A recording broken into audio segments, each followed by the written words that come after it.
Shalom Sobat Samas yang dikasihi Tuhan, sapaan damai sejahtera 6 Maret 2024 ini akan membahas tentang pecahnya kerajaan Israel.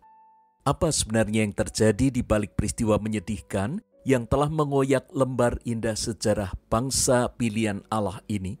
Mari kita bersama memohon pimpinan Roh Kudus agar kita dapat menangkap pelajaran berharga dari peristiwa ini. Allah yang berdaulat atas pemerintah bangsa-bangsa di dunia, perpecahan kerajaan Israel telah merusak pemeliharaan yang Engkau lakukan dengan susah payah.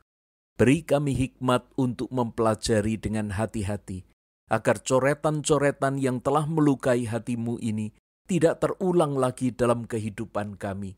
Kiranya terang firman-Mu memampukan kami untuk menerjemahkan peristiwa-peristiwa dalam kehidupan kami dengan bijak. Dalam Kristus Sang Sumber Hikmat kami berdoa. Amin. Sobat Samas, bacaan hari ini diambil dari kitab 1 Raja-Raja 12 ayat 1-4, kemudian ayat 14 dan ayat 17. Kemudian Rehabeam pergi ke Sikem, sebab seluruh Israel telah datang ke Sikem untuk menobatkan dia menjadi raja. Segera sesudah hal itu kedengaran kepada Yerobeam bin Nebat.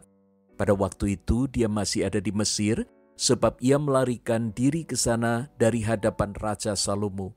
Maka kembalilah ia dari Mesir.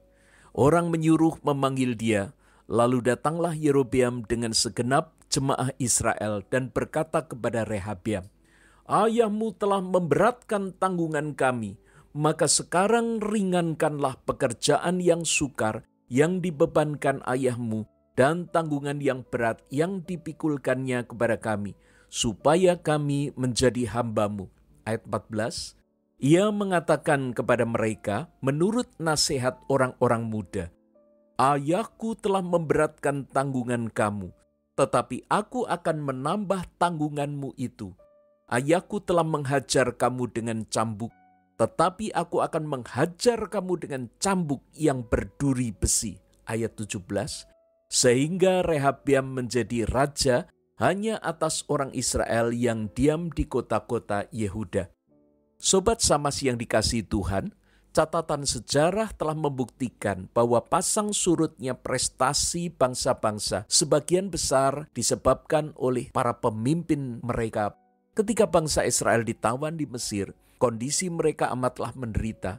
Namun Allah yang penuh kasih telah membebaskan mereka dari penindasan, bahkan kemudian membawanya ke zaman keemasan, yaitu masa pemerintahan Daud yang kemudian mencapai puncak pada zaman Salomo.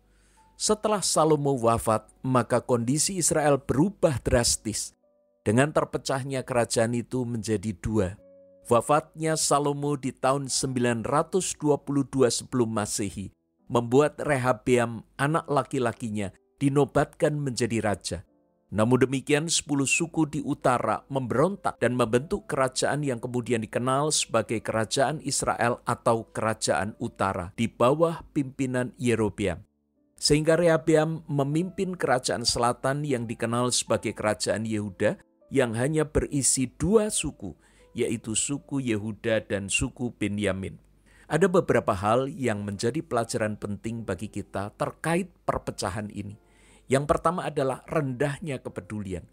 Rakyat memiliki keluhan-keluhan yang tersisa dari pemerintahan Raja Salomo. Beberapa penafsir menghubungkannya dengan persoalan pajak yang dibebankan kepada rakyat. Sebenarnya semua yang ditentukan Salomo diperkirakan masih dalam batas normal. Ia banyak mendapatkan dana serta materi untuk pembangunan kerajaan dari luar negeri.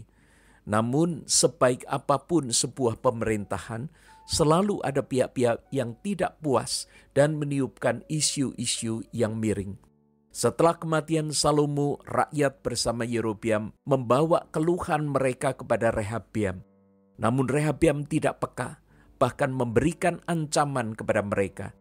Dalam keadaan terjepit, seseorang membutuhkan belas kasih dan kepedulian. Jika ia mendapatkan dukungan yang tepat, maka di kemudian hari bukan tidak mungkin ia akan menjadi seorang yang loyal atau terus setia kepada penolongnya.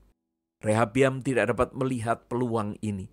Sebaliknya ia justru memberikan tekanan yang lebih keras kepada Yerobeam dan rakyat yang mendatanginya.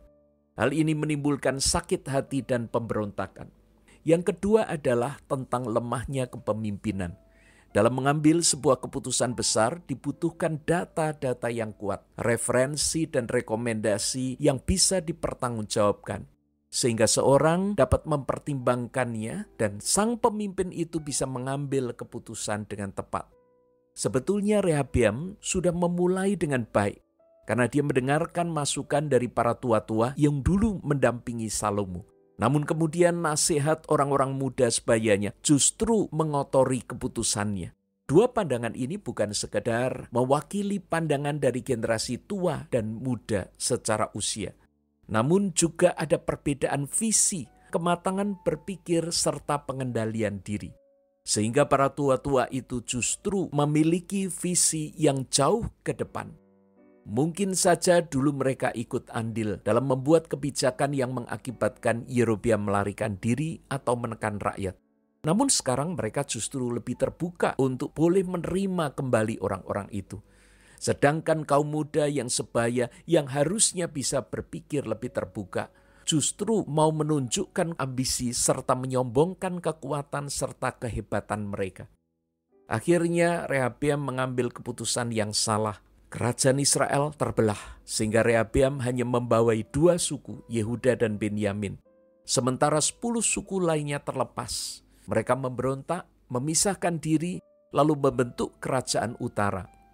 Kepemimpinan Rehabeam telah membuat keutuhan bangsa Israel yang telah diperjuangkan oleh Daud dan Salomo menjadi pecah.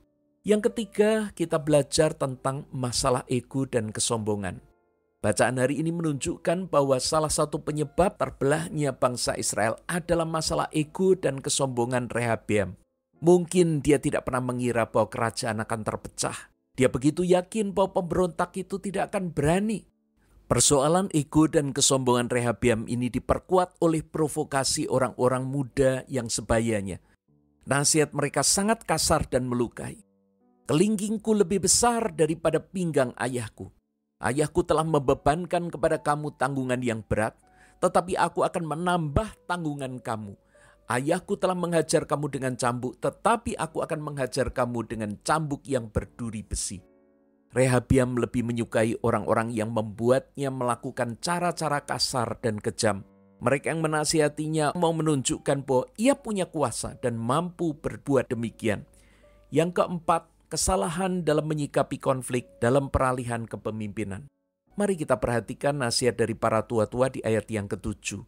Jika hari ini engkau mau menjadi hamba rakyat, mau mengabdi kepada mereka dan menjawab mereka dengan kata-kata yang baik, maka mereka menjadi hamba-hambamu sepanjang waktu. Nasihat untuk menenangkan rakyat yang sedang kecewa dan tersisih ini membawa kesejukan, sekaligus bisa merangkul mereka untuk menjadi pengikut setia raja. Nasihat ini juga mengandung strategi manajemen konflik. Dalam keadaan tertekan dan tersudut, seseorang bisa nekat bahkan brutal, tidak terkendali. Apalagi jika diprovokasi, tindakan yang muncul tidak lagi rasional. Namun apabila keadaan panas itu bisa didinginkan dengan jawaban yang lembut, di kemudian hari mereka mau menerima kembali keluarga Salomo dan tetap setia kepadanya. Sobat Samas yang dikasihi Tuhan, firman Tuhan hari ini memberikan banyak pelajaran berharga.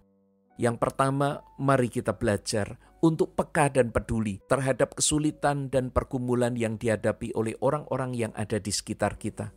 Baik dalam posisi kita sebagai pemimpin maupun yang dipimpin. Kepekaan dan kepedulian itu membuat kita bisa berbagi dan melayani sesama. Yang kedua, ada waktunya seorang itu akan mendapat kesempatan untuk memimpin. Dan ketika saatnya itu tiba, bisakah kita memimpin dengan tepat? Bacalah situasi dengan teliti, pertimbangkan data, pikirkan referensi dan rekomendasi yang diberikan dengan bijak. Pikirkan visi ke depan, apa yang Tuhan ingin agar kita lakukan. Yang ketiga, izinkan Tuhan melunturkan ego dan kesombongan kita. Tiap kesempatan yang ada, serta keberhasilan yang diraih adalah anugerah Tuhan. Jangan pernah menganggapnya sekedar pencapaian diri kita sendiri. Keberhasilan kita tidak identik dengan kejatuhan orang lain. Karena itu jangan pernah menindas sesamamu. Dan yang keempat, berhati-hatilah ketika engkau menyikapi konflik. Mari memohon kepada Allah sumber hikmat yang mampu menyelesaikan tanpa menyisakan. Hanya Dia yang mampu meneduhkan dan memulihkan tiap relasi. Mari kita memohon kepada Tuhan agar kita dimampukan untuk menyikapi setiap peristiwa yang terjadi dalam kehidupan kita dengan baik. Allah yang berkuasa mengangkat dan memberhentikan pemerintah. Kiranya Engkau memimpin jalannya pemerintahan di negara kami, agar tercapai keadilan serta pembangunan yang maju dan berkembang. Lengkapi dan mampukan kami agar dapat mengambil bagian dalam tiap kesempatan, baik kami sebagai orang yang memimpin maupun yang dipimpin, agar kami tetap kooperatif dan bertanggung jawab. Dalam nama Yesus kami berdoa. Amin.